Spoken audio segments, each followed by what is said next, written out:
अभी मैं इसको सिविल लाइंस साउथ की तरफ से लेकर आ रही हूँ। और ये आप इसकी सिचुएशन देखो पहले, देखो, और इसकी ये वाला पोर्शन देखो कितना ज़्यादा क्रिटिकल है।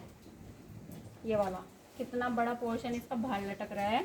और उसके अलावा इसका इंदु देखिए, यहाँ वाला ये भी एक गांठ बनी हुई है इसके, ये वाला ये मोटा है काफ़ी। और ये देखो ये कितनी ज़्यादा भूखी है कि जब से वो आई, जब से ये लगी पड़ी बेचारे खाने में। ले गुड़िया, इसमें मैंने भूस वगैरह सब मिला रखा, जिससे कि अगर कोई इसे लूज मोशन लग रही हो तो वो भी इसकी ठीक हो जाए। अभी थोड़े टाइम में मैं इसका टेम्परेचर नोट करूँगी कि इसे कुछ हरारत तो नहीं है। और ये गौ माता है, बिल्कुल भरी बरसात में बचाई गई है।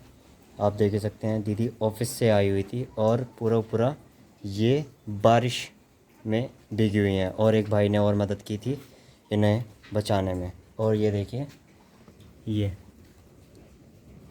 ये सींग इनका टूटा हुआ है और इसमें से ब्लीडिंग चल रही है। और इसमें से ब्लीडिंग चल रही है।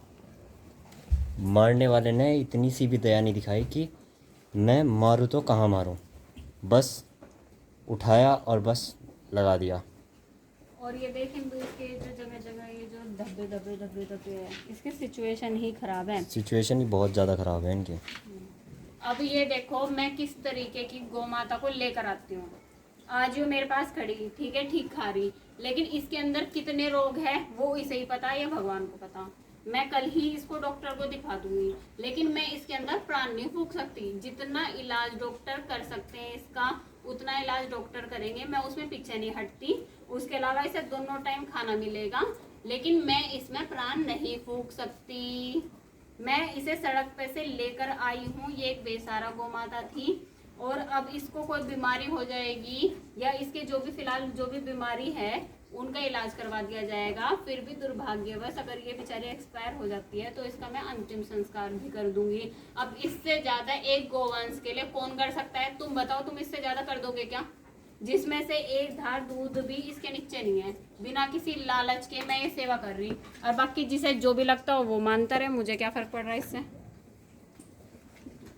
किसी को अगर ये बहुत बड़ा बिजनेस लग रहा तो बतेरे प्लॉट बाहर खाली पड़े हुए हैं, उसमें उसे खरीद लो, बाउंड्री करवा लो, ये गोवंश खड़े कर लो वहां पे। बेचारे सड़क पे बहुत सारे घूम रहे, तुम्हें इतना बड़ा बिजनेस लग रहा तो तुम मेरे से चिढ़ क्यों रहे? तुम खुद ही स्टार्ट कर लो ना, ये करो तो सही, जब तो मिलेगा। ये बिना करे मिल जाएगा, हरामखोर इंसान। जिनके घर से एक तिनका घास का नहीं निकलता, वे दीदी को इस तरीके से क्रिटिसाइज़ करते रहते हैं कि आप जो गौ माता लेके आती हैं वो आज आई और कोई सी गौ माता एक्सपायर हो गई। वे ये नहीं देखते हैं कि किस हालत में जो गौ माताएँ हैं वे यहाँ पर लेके आई जाती हैं। जो गौशालाएं हैं वो इनके लिए वृद्धाश्रम की तरह है, और जो छोटा नंदी होता है, छोटा सा बछड़ा होता है, दूध पीता बछड़ा, वो इनके लिए अनाथालय की तरह है। अब तुम अगर कल को तुम इतने निर्दयी हो जाओ कि तुम अपने माता पिता को बाहर सड़क पे पटक दो, तो वे भी किसी वृद्धाश्रम में पहुंचेंगे।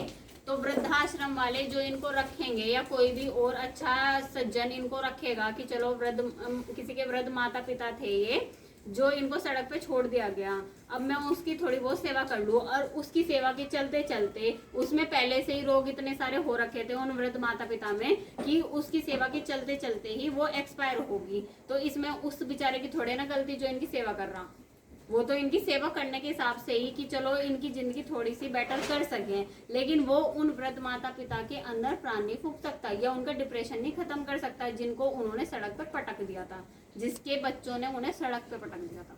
बिल्कुल, अगर जो किसी इंसान की बिल्कुल नरक जैसी हालत हो जाए, जिस तरीके से अभी दीदी ने कहा, और अगर जो कोई उन्हें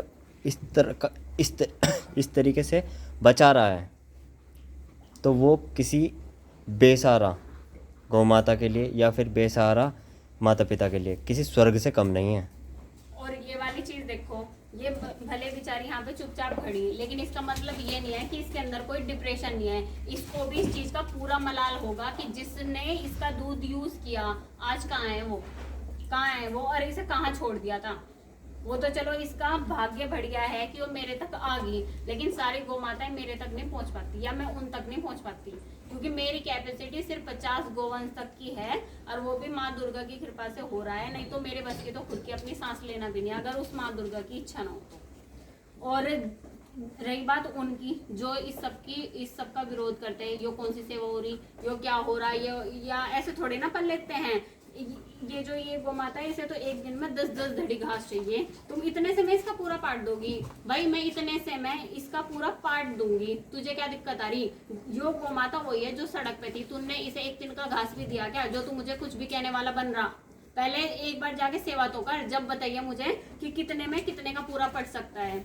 मतलब ये तो वो वाली चीज होगी कि इतना सारा हमारे पास होना, हमारी हैसियत इतने की है, इतना हम करें ना, इतना बड़ा हमारे पास होना, तो वो इंसान तो मुझे इंसान के तौर पे, वो जो राक्षस है जो भी है, वो तो मुझे बिल्कुल ध्यान ना दो, वो तो मुझे बिल्कुल रास्ते का ध्यान ना दो, जो अभी तक घर से बाहर निकला भी नहीं। ठीक है, तुम अभी घर से बाहर निकले भी नहीं, तो तुम मुझे रास्ते का ध्यान मत दो कि मुझे कैसे चलना। मुझे अपना रास्ता खुद मैं बना लूंगी माँ दुर्गा की कृपा से और इन गोवंश की कृपा से। अपनी ऐसे तैसे में जाऊं, मुझे कोई फर्क नहीं पड़ता, क्योंकि मुझे तुम जैसे हैवानों के कुछ भी कहने से फर्क पड़ता ना, तो अब तक मैं ये सेवा चला ना पाती। मैं मेरे सामने सिर्फ मैं नंदियों, जैसे नंदी नाक की सीध में चलता है, उसी तरीके से मैं भी नाक की सीध में चल रही हूँ। इस रास्ते में जो भी आएगा हटना उसे पड़ेगा, मैंने भी छट। और यो सेवा जो भी मेरे से जो भी बुलवा रही है, वो माँ दुर्गा बुलवा रही है, जिसमें जो भी चूल हो वो पूरी अपनी चूल को यूज करके देख ले, तुम्हारे बस की नहीं है कि तुम इस सेवा को बंद कर दो। और ये सेवा ये ही नहीं है, एक बार देखना झलक, ये किस तरीके का यहाँ पर मेला लगा रखा है, और ये जितने भी बेसहारा गोवंश एवं गौमाताएं हैं, ये बचाई हुई हैं इनके द्वारा। और जितना हो सके ना इस वीडियो को शेयर करो, लाइक दो और कमेंट करके बताओ उस शख्स के बारे में जिन्होंने इन्हें बेसहारा गौमाता को इतनी दर्दनाक हालत में छोड़ा है।